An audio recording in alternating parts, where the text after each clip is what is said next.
golpe! Não, uma revolução. Foi golpe! Foi um golpe fatal. Não, uma revolução. Somos filhos da revolução.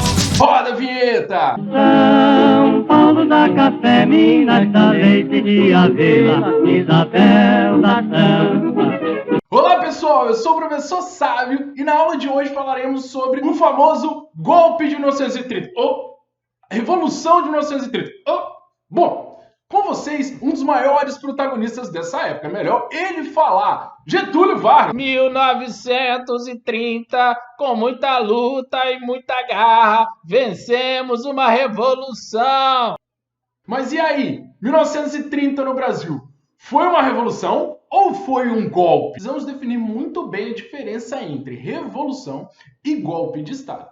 As revoluções elas acontecem geralmente a partir de uma ruptura, ou seja, uma mudança completa em âmbito social, político e econômico. Geralmente ocorre a partir de um grupo que vem de fora desse sistema, ou por um grupo pequeno, ou por um grupo que representa a maior parte da população.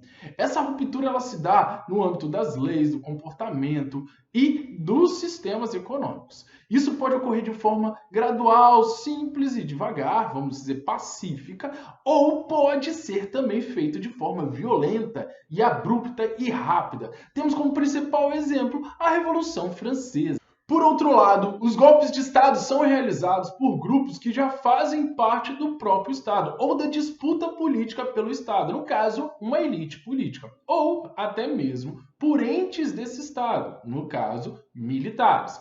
No âmbito social, os golpes de Estado não realizam uma grande ruptura, uma grande transformação ou mudança na sociedade, como as revoluções fazem de imediato. Os golpes de Estado, geralmente, eles são mais lentos e graduais. E, na maior parte das vezes, eles mantêm a estrutura como ela é. Elas são conservadas. Ou seja, todas as vezes que a gente tem uma disputa política, um grupo ocupa o Estado a partir de regras bem estabelecidas, que podem ser até mesmo democráticas, a partir de eleições, e um outro grupo rival não satisfeito com isso, se impõe empurrando esse para fora, a gente vai ter ali o que a gente chama de golpe de Estado, não respeitando nenhuma das regras que foi acordado dentro do sistema político. Então vamos ao Brasil de 1930. Para entender esse momento, precisamos saber como funcionava a política na época. Vivemos um momento chamado de república oligárquica. Nesse momento, quem comandava o país era uma pequena elite política que representava os grandes produtores e agroexportadores da época, que geralmente produzia o produto mais valioso brasileiro, que era o café. Bom, o presidente, para se manter no poder, ele fazia uma série de acordos com os governadores locais, chamada de política de governadores, do qual, para se eleger, essas elites locais usavam de fraudes eleitorais, manipulações de votos, e aí sempre mantinha no poder o mesmo grupo. O presidente não só aceitava isso, mas ele fazia vistas grossas a essas ações. Em troca, esses grupos apoiavam a eleição do presidente, também com fraudes eleitorais e manipulações de votos. Vai surgir nesse momento o que a gente chama também de política do café com leite. Ou seja, os estados mais ricos e com a população um pouco maior, que era São Paulo e Minas Gerais, o café e o leite, eles se revezariam no poder a partir dessa representação dos outros governadores. Em um momento viria um presidente da República de São Paulo, outro de Minas Gerais. Assim, em 1930, teríamos um presidente, Washington Luiz, que era representante de São Paulo. Pelo acordo, ele deveria apoiar agora as eleições de um representante de Minas, que seria o governador, Antônio Carlos. Porém, Washington Luiz decide não apoiar Antônio Carlos e apoiar um representante de São Paulo, seria Júlio Prestes.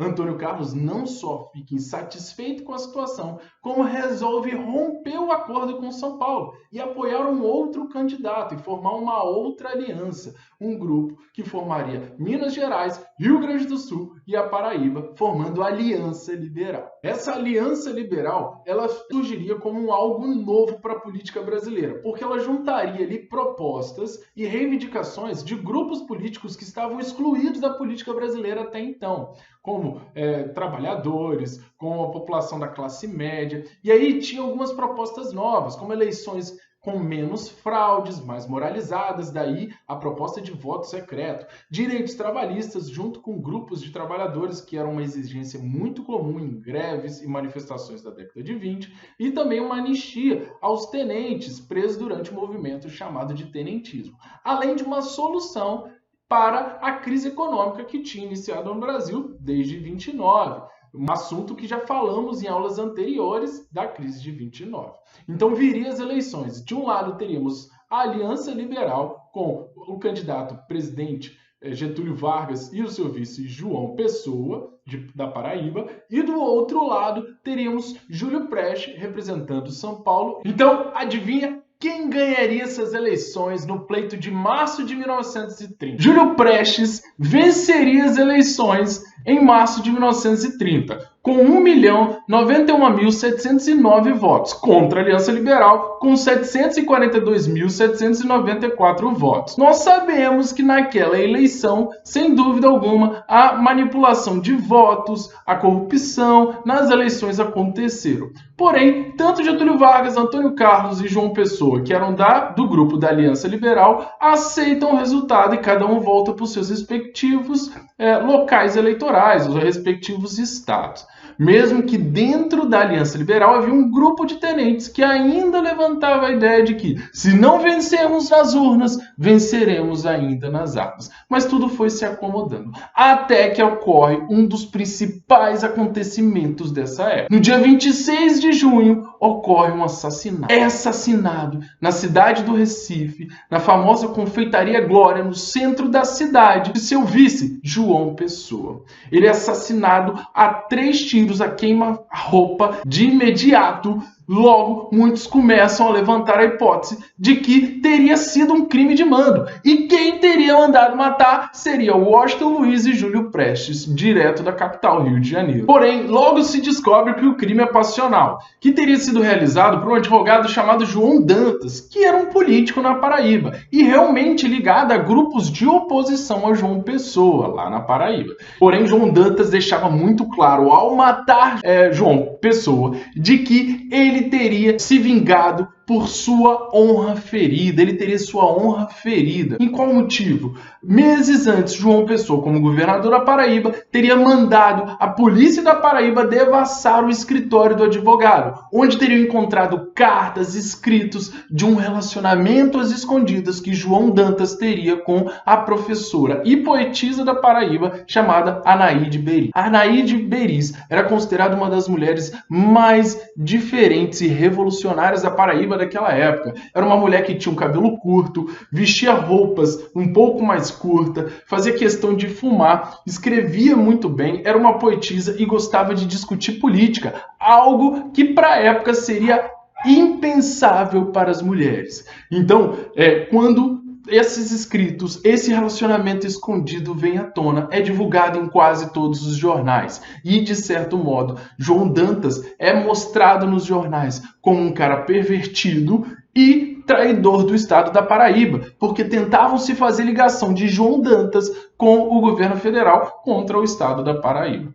Assim, João Dantas se enfurece e aproveita que no dia 26 de junho, lá no Recife, estava João Pessoa e estava João Dantas. Ele pega uma arma e dá 3 tiros a queima-roupa, se vingando das humilhações que a sua namorada e ele teriam sofrido na Paraíba. A partir da morte de João Pessoa, inicia-se um movimento dentro da Aliança Liberal em busca do poder, para se tomar o poder de Washington Luiz. E eles começam a se organizar para que inicie-se no dia 3 de outubro de 1930. Inicia com levantes armados em Minas Gerais e Rio Grande do Sul, Paraíba, todos liderados por um coronel de alto escalão chamado Góes Monteiro. Eles realizariam ataques com esses revoltosos, que eram tenentes do antigo tenentismo, militares de baixo escalão e as forças militares estaduais, que eram o que a gente chama hoje da PM. contra os batalhões militares ligados à União, ao governo federal. Em Minas Gerais ocorrem vários ataques ao 12º Regimento e uma batalha mesmo, do dia 3 de outubro até o dia 8 de outubro, desses rebeldes contra os militares ligados à União. Com o dia 8 de outubro, o rendimento desses rebeldes. Da Paraíba, os rebeldes começam a se espalhar e seguem numa ofensiva por quase todo o Nordeste, liderados por um tenente do antigo tenentismo chamado Juarez Távora, e ele subjuga Pernambuco, Rio Grande do Norte, Maranhão, Ceará, Piauí, menos a Bahia. A Bahia ficaria, de certo modo, isolada pelos próprios líderes da Aliança Liberal. No Rio Grande do Sul, em uma semana, Góes Monteiro e os seus rebeldes conseguem dominar a região inteira e já se organizam, olha só, e seguem de trem para São Paulo. E mais, a cavalo. E um desses trens, com um desses vagões, seguia Getúlio Vargas. Washington Luiz demora muito a agir. Por volta do dia 10 de outubro, ele anuncia que estava recebendo ataques dos rebeldes. E, enquanto isso, a crise econômica já estourava pelo país inteiro, uma crise que tinha começado em 1929, com altas inflações, o desemprego e, com isso, a popularidade de Washington Luiz era cada vez menor.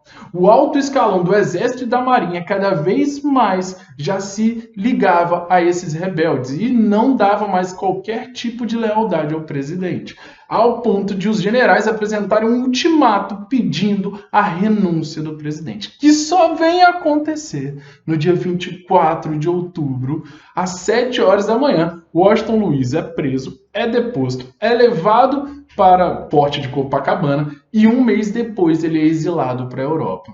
As forças, essa junta de rebeldes, conseguem tomar o Palácio do Catete. Lá inicia um governo provisório liderado por Augusto Tasso Fragoso, João de Deus Mena Barreto e João Isaías Noronha, para no dia 3 de novembro entregar ao poder a Getúlio Vargas, que é quando ele toma posse nos braços da população. Um grande movimento de muita gente manifestando na rua, dando apoio a essa tomada de poder por Getúlio Vargas. A conclusão dessa tomada do poder no dia 24 de outubro de 1930 é muito bem definido e muito bem pesquisado por um historiador chamado Boris Fausto. E ele publicou esse livro aqui, que vocês precisam até conhecer, que é muito importante. Talvez seja o mais importante sobre esse período da história do Brasil. E ele define que foi sim uma tomada de poder, olha só, muito próximo de um golpe de Estado, se não um golpe de Estado, mas ele dizia que o Vargas vai inaugurar na história do Brasil uma nova forma de governar, do qual a gente fala em uma conciliação de grupos diferentes da sociedade.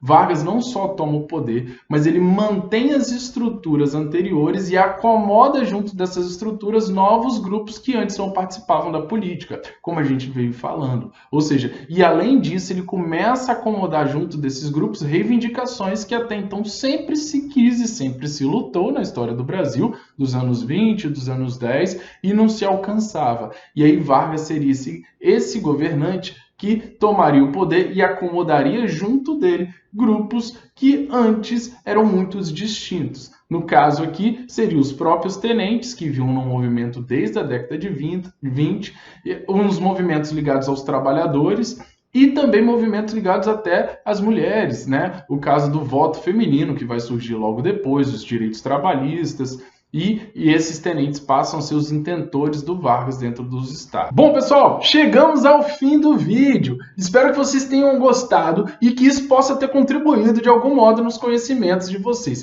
Não se esqueçam de curtir esse vídeo e de se inscrever no canal. Isso é muito importante para a gente continuar produzindo videoaulas.